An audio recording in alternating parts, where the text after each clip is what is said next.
let us proceed with the corollary of the triangle inequality. So first, let us define what is corollary. Everyone, corollary is a statement that follows directly and almost immediately from a previously proven theorem. The second one, needs little or no separate proof. And the third one is direct consequence of a theorem. okay, pag sinabi natin anak na corollary, ito yung follow-up ng theorem. Now, so corollary of a triangle inequality state that the length of any side of a triangle is always greater than the difference. Anong operation yun?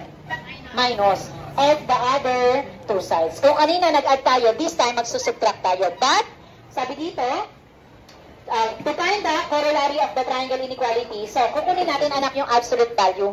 Bakit po kaya absolute value ang kukunin? Kasi di ba ang A natin mababa? At ang B natin ay yung sumunod. Meaning, mas mababa yung A kesa sa B. At probably, ano magiging answer doon? Negative. Kaya kukunin yung absolute value. Sa absolute value, laging positive. Or kung ayaw nyo naman kunin si absolute value, ang gawin na lang po natin, si letter A gagawin nating letter B. At si letter B gagawin nating letter A. So para maging positive na yung ating sagot. Ano daw po yung meaning ng corollary of the triangle inequality? Yung difference daw. Pag sinubtract daw natin yung A sa B, ang sagot daw ay mas mataas naman si C. Kasi subtraction ang ginawa natin. Kanina, anong operation ang ginawa? Addition. Ang sagot dapat mas mataas kay letter C. Tama?